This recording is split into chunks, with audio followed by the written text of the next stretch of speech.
वैसे तो हर साल दुनिया के किसी न किसी कोने में प्लेन क्रैश की खबरें आती रहती है, लेकिन आज हम आपको एक ऐसे प्लेन क्रैश की घटना के बारे में बता रहे हैं जिसमें सवार यात्रियों को करीब 72 दिनों बाद रेस्क्यू किया गया था। इतना ही नहीं, जिंदा बचे लोगों ने अपनी भूख मिटाने के लिए प्लेन क्रैश में मारे गए अपने साथियों का मांस भी खाया था।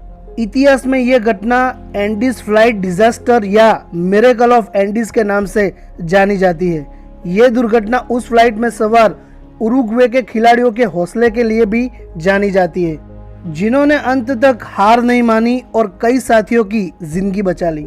यह दर्दनाक हादसा 13 अक्टूबर 1972 को हुआ था। इसमें उरुग्वे के ओल्ड क्रिश्चियन क्लब की रग्बी टीम शिकार हुई थी। ये टीम चिली के सेंटियागो में मैच खेलने जा रही थी। उरुग्वे एयरफोर्स का प्लेन टीम के प्लेयर्स और मैनेजर्स के साथ उनके परिवार और दोस्तों को लेकर एंडीज के ऊपर गुजर रहा था। प्लेन में कुछ 45 लोग सवार थे। उड़ान भरने के कुछ बाद ही मौसम खराब होने लगा था। एंडीज के सफेद बर्फीले पहाड़ों में पायलट को कुछ नजर नहीं आ रहा था और पायलट को संभावित खतरा नजर आने लगा था।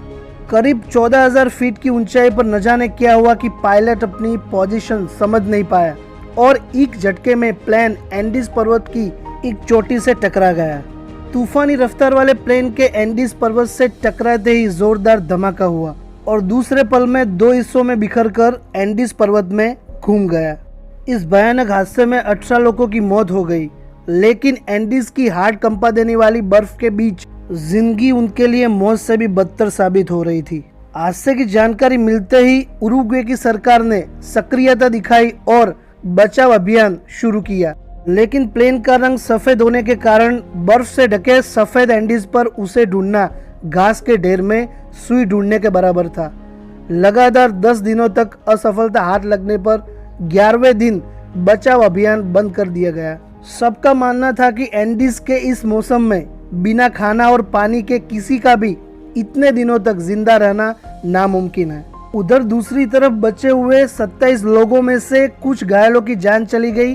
बाकी बचे लोगों ने अपने पास उपलब्ध भोजन को छोटे छोटे हिस्सों में बांट दिया ताकि वो ज्यादा दिन तक चल सके।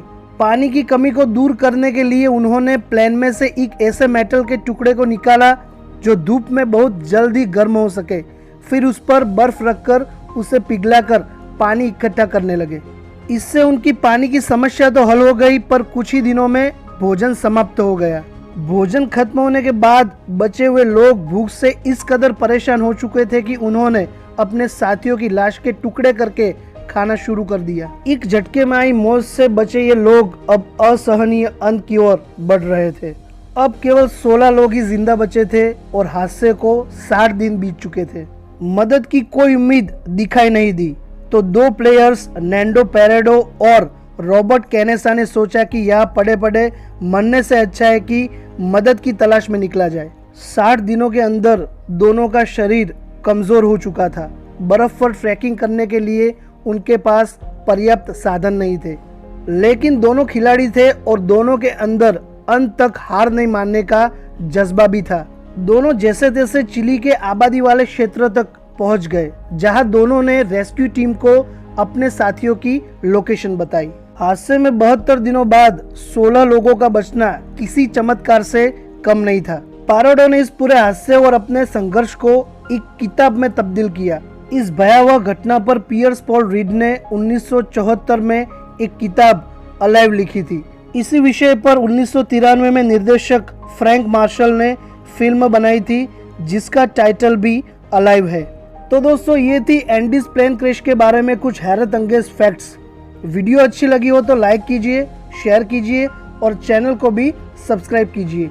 मिलते हैं अगले वीडियो में, तब तक के लिए टेक केयर। जय हिंद।